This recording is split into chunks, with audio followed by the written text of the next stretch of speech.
start class 10 physics, and we will start with the first chapter,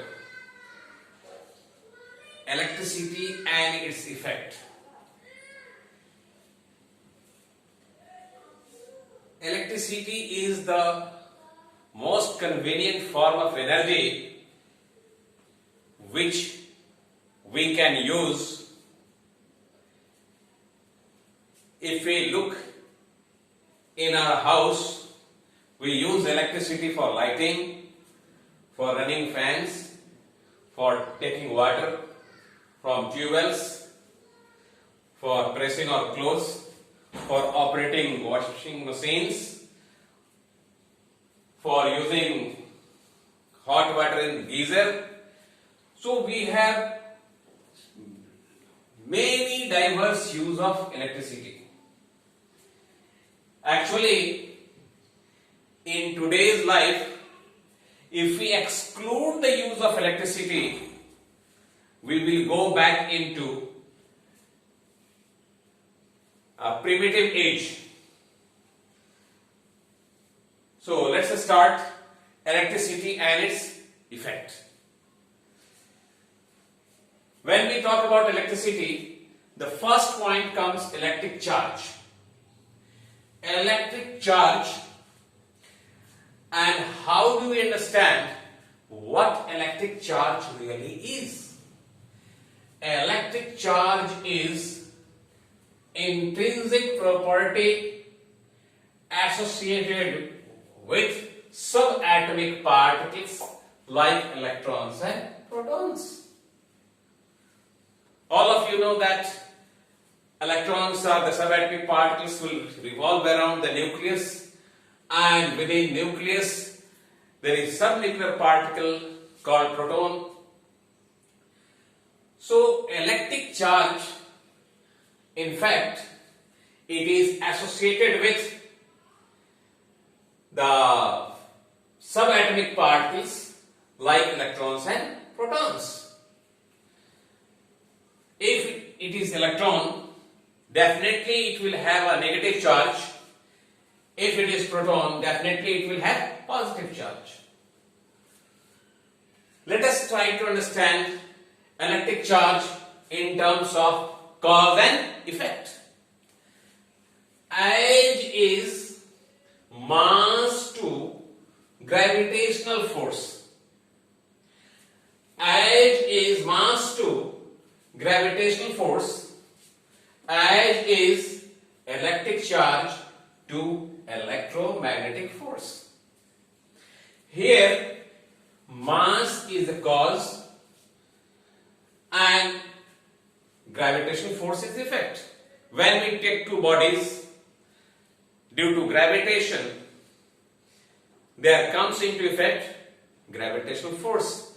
And how that gravitational force comes into effect? By virtue of the mass of the two bodies. In the similar way, when two bodies having electric charge, there comes into effect electromagnetic force. Now we have to be very much clear about this electromagnetic force. Here electric charge is a cause and electromagnetic force is effect.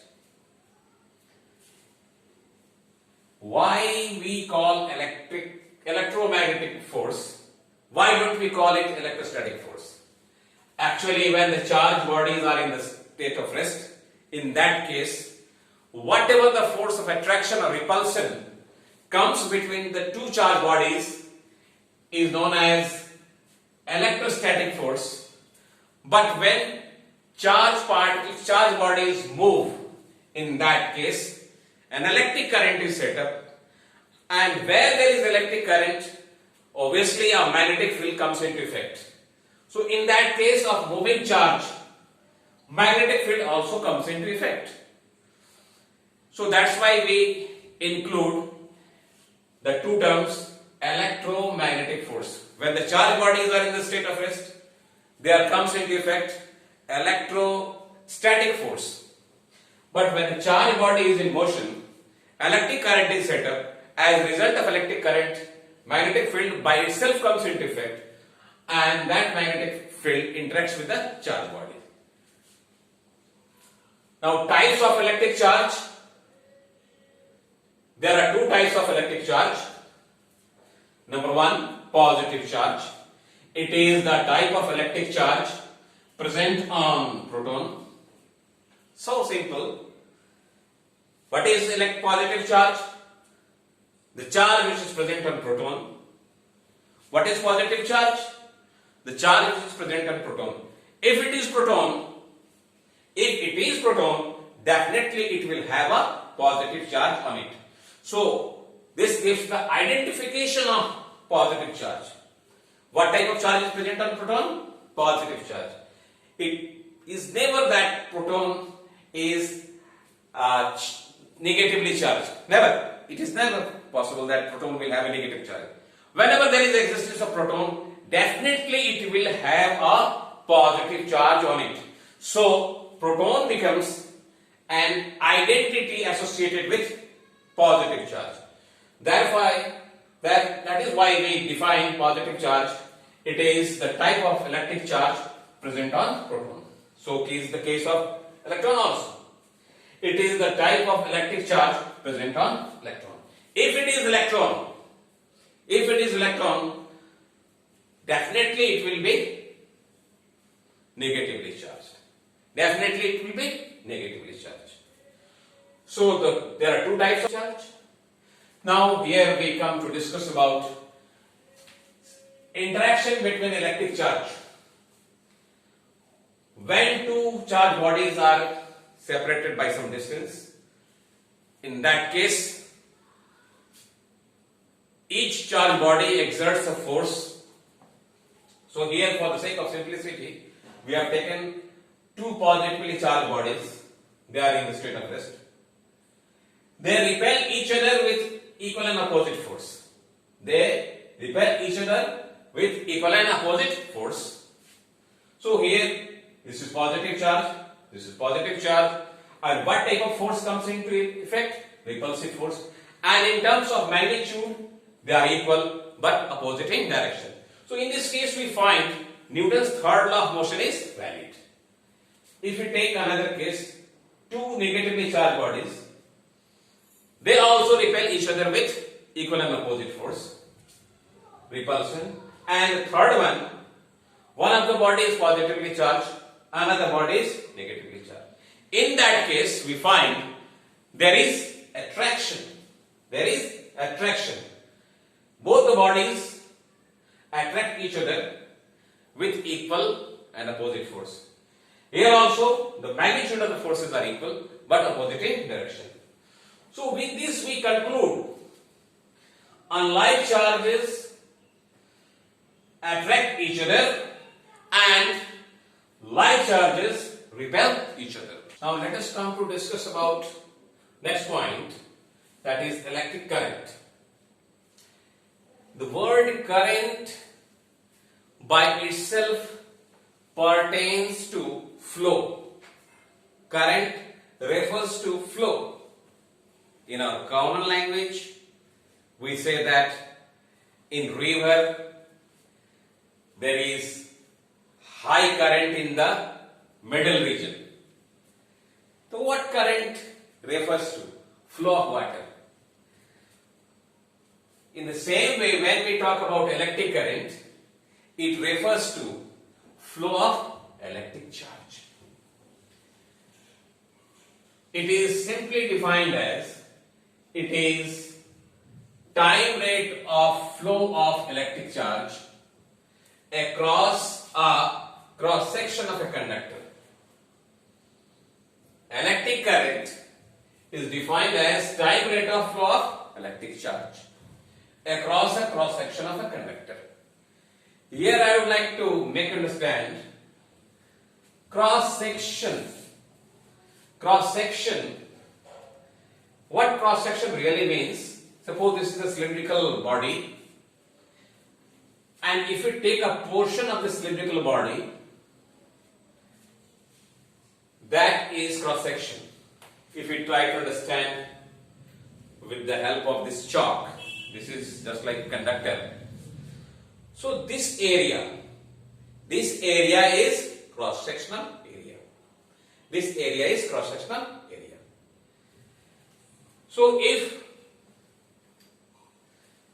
a charged tube moves across the conductor in time t, then we can divide q by t to get the time rate of flow of charge. So mathematically we can understand electric current, which in terms of symbol it is indicated by I, is equal to electric charge flown. Electric charge flown across the conductor or cross section of the conductor. Electric charge flown across the cross section of the conductor, and how much time taken. So symbolically we can write I is equal to electric current is equal to electric charge flown across the cross section of the conductor divided by the time taken, that is q by t. So this time rate of flow of charge across the cross section of a conductor is known as electric current. Now we come to discuss about SI unit of electric current. SI unit of electric current is ampere, and its symbol is A. We have to be very much cautious while writing, because it is the name of the scientist. So while writing ampere as a unit in terms of full length, we must write with a small letter, ampere. When we write full length, we have to start with a small a. But when we write the ampere unit in terms of symbol, we can write in terms of capital A. This is one of the most common mistake which is often commented by student. The student sometimes they write 5 ampere. However, this is a minor mistake, but after all it is a mistake. So we must take into consideration. If we are writing the full length ampere, we must write it with a small a. If we recall, if we write 5 Newton, we must write it with small. And if we want to write the same in terms of symbol, 5 Newton. If you want to write the same in terms of symbol, 5A. So you must have a dichotomy, a clear-cut understanding.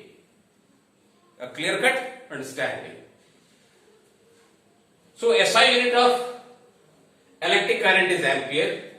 Let's try to understand what 1 ampere refers to. 1 ampere current. 1 ampere current.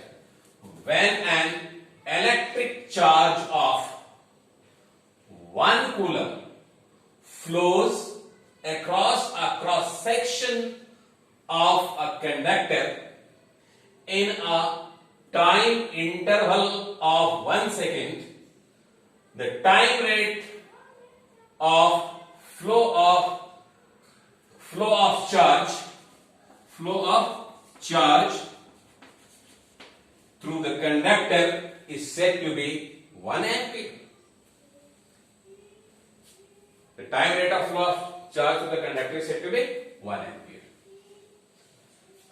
So we can write it in terms of formula. 1 ampere is equal to 1 coulomb upon 1 second.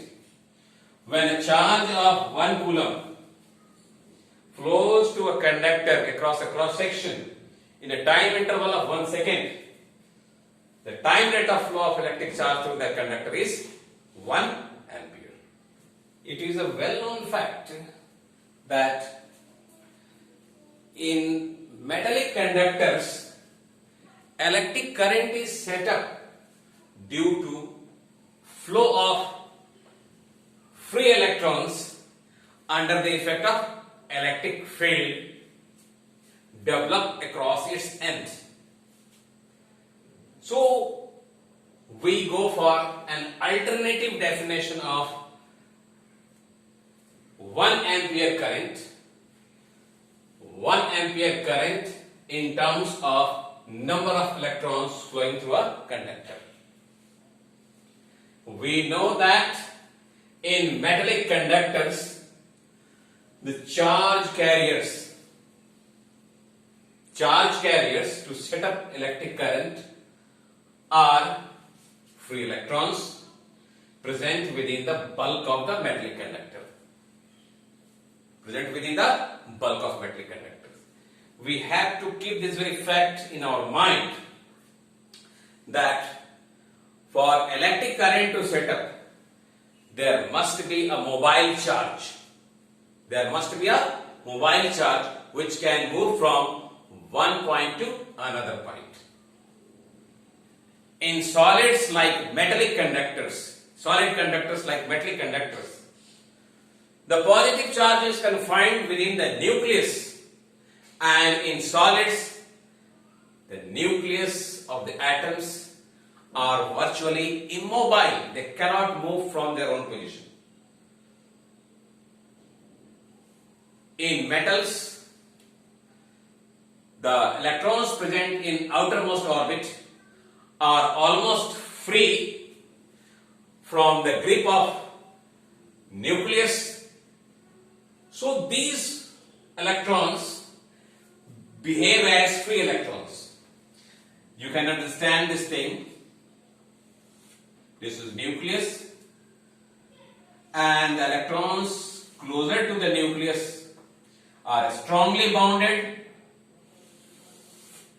The electrons away from the nucleus are relatively loosely bounded, and the electrons which are